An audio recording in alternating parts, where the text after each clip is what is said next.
जाति उन्मूलन कानून को लेकर जो है तमाम लोगों से बातचीत कर रहे हैं और इस समय संगम विहार विधानसभा में हैं और साथी मित्र से बात करते हैं। सबसे पहले आपका परिचय जानना चाहूँगा। मेरा नाम एडवोकेट प्रवीण है और मैं संगम विहार विधानसभा से हूँ। वकील साहब, सोशल मीडिया के जरिए जो आप घटनाएं देख रहे हैं, अभी मणिपुर की लेटेस्ट घटना हुई, उससे पहले जो है राजस्थान में हुई, इसके अलावा जो है बिहार में हुई और कई राज्यों में घटनाएं इस तरह की देख रहे हैं। क्या इस घटनाओं से क्या लगता है, इस देश के अंदर सब कुछ ठीक चल रहा है? देखिए, इन सारी घटनाओं से एक चीज़ हम लोगों को तो समझ में आ रही है कि इस देश में जो भी होता है वो जाति को देख के होता है। जाति के आधार पे और वर्ण के आधार पे इस देश में बहुत सारी व्यवस्थाएं चलती है।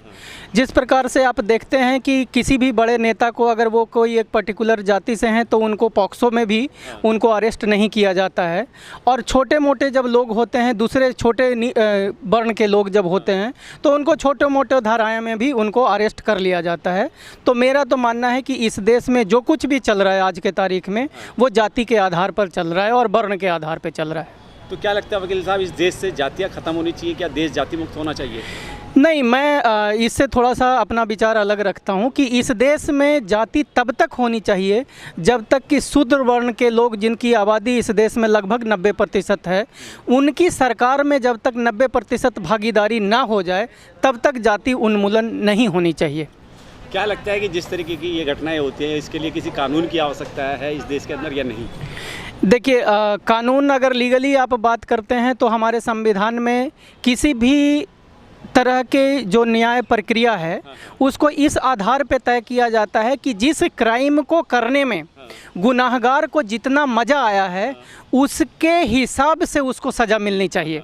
तो मेरा ये मानना है कि चूँकि अब इस देश में जातिगत समस्याएं समाज में बढ़ रही है और जातिगत क्राइम बढ़ रहा है, तो जातिगत आधार पर भी जिनकी जितनी संख्या होनी चाहिए उसके आधार पे उस क्राइम को करने वाले लोगों को उतना ज़्यादा सज़ा मिलनी चाहिए। इसमें जाति को भी इन्वॉल्व करना चाहिए।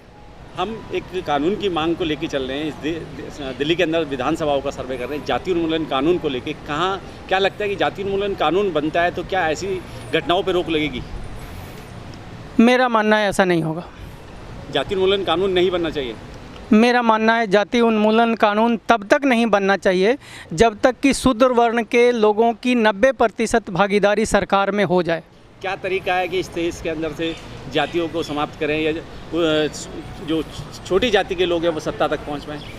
सबसे आसान तरीका है छोटी जाति के लोगों को आप अपने आप में प्रण कर लेना चाहिए कि जिस प्रकार से ये लोग जात देखकर हमारे ऊपर अट्रोसिटीज करते हैं उसी प्रकार से हम लोगों को तय कर लेना चाहिए, या छोटी जाति छोटी वर्ण के लोगों को तय कर लेनी चाहिए कि उनको उन लोगों को वोट बिल्कुल नहीं देना चाहिए जो उनके वर्ण से बिलोंग नहीं करते हैं। और जब वो लोग 90% लोग अपने वर्ण के लोगों को वोट देने लग जाएंगे तो उनकी संख्या विधानसभा, राज्यसभा और लोकसभा में अपने आप बढ़ जाएगी। तो क्या लगता है जाति उन्मूलन कानून बनना या नहीं बनना आपकी नज़र में? वो समय तय करेगा। अभी मेरे हिसाब से उसके लिए उचित समय नहीं है। ठीक है। और जाति उन्मूलन कानून को लेकर यूँ तो दिल्ली की सभी विधानसभाओं का हम सर्वे कर रहे हैं निरंतर जो है। आज संगम विहार विधानसभा के अंदर आए और आज बात करते हैं संगम विहार के लोगों से। सबसे पहले आपका परिचय जानना चाहूँगा। सिंह बघेल, संगम विहार विधानसभा से। बघेल साहब, देखा जाए इस समय सोशल मीडिया के जरिए आप बहुत सारी वीडियो देखते हैं। अभी हाल ही में बड़ी वीडियो देखी होगी आपने, जो मध्य प्रदेश की देखी होगी, इसके अलावा बिहार की वीडियो देखी होगी। क्या कहते हैं?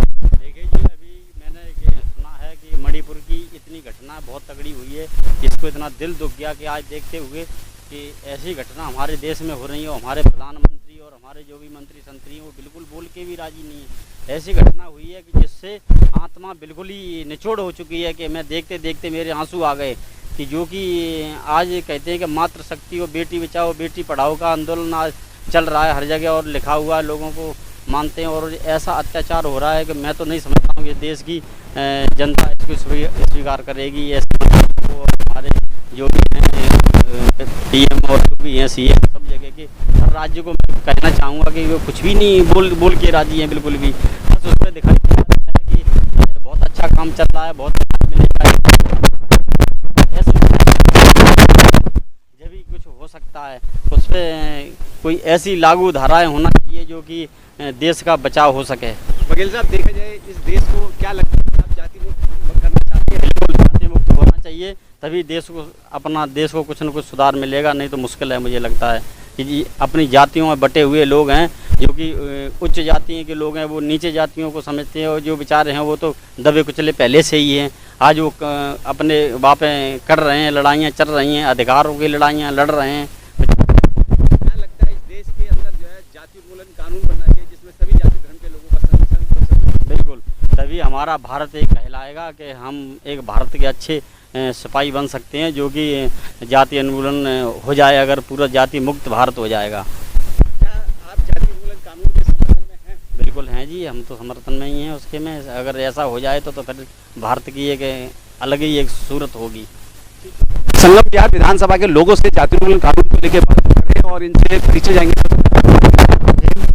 जी, संगम बिहार विधानसभा। वकील साहब, देखा जाए तमाम तरह की घटनाएं आप देख रहे हैं, इन घटनाओं को लेकर क्या कहें? ये घटनाओं से लोग हम तो बहुत पीछे हैं। ये घटनाएं हम तो जाति उन्मूलन से इससे नफरत करते हैं। क्या लगता है ये देश जो है जाति मुक्त होना चाहिए, नहीं होना चाहिए? जाति मुक्त होनी चाहिए, जातियाँ खत्म होनी चाहिए। जाति खत्म होनी चाहिए। क्या इस देश के अंदर जातियों को खत्म करने के लिए किसी कानून की आवश्यकता है या नहीं? कानून की आवश्यकता है। जब तक 2000 क्या जाति जनगणना हुई थी, 2011 में हुई थी, जब से इन्होंने हाई कास्ट वाले लोगों ने उन्होंने जाति गणना नहीं करवाई। जी, तो ये जो शोषण अत्याचार हो रहा है, क्या इसके लिए जाति उन्मूलन कानून जो है इस देश की एक जोर से, क्या जाति उन्मूलन कानून बनना चाहिए, नहीं बनना चाहिए? बिल्कुल जाति कानून बनना चाहिए। आप इसके समर्थन में हैं जाति उन्मूलन कानून? बिल्कुल बिल्कुल सर। अगर जाति उन्मूलन कानून बनता है तो क्या इस देश के अंदर शोषण अत्याचार खत्म होगा? फिर बिल्कुल होगा। आपका क्या अनुभव है इस बात को लेकर, कैसे खत्म होगा? अब खत्म जो होगा, खत्म के जाति में बन जाएगा तो ये हम लोग ये जो ओबीसी और SC ST के वर्ग के लोग हमको लताड़ते हैं। देखो अभी वहाँ पर मणिपुर में जो घटना हुई थी, अभी यहाँ पर सुल्तानपुर में चंद्रशेखर आज़ाद के ऊपर हुई थी घटना।